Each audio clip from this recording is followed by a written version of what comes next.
Mahnoor, fecund साहिबा के लिए मरहम बनाने का सामान लेकर आई हूँ मैं। यहाँ बड़ा हंगामा हो गया।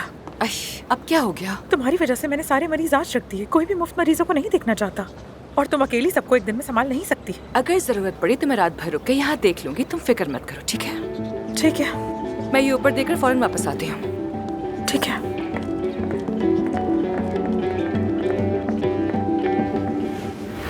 कोई ख्याल नहीं रखता तो ना रखे, फ्री में पेशेंट्स को देखना ही है ना, और बस। तैयार हो? टाटा।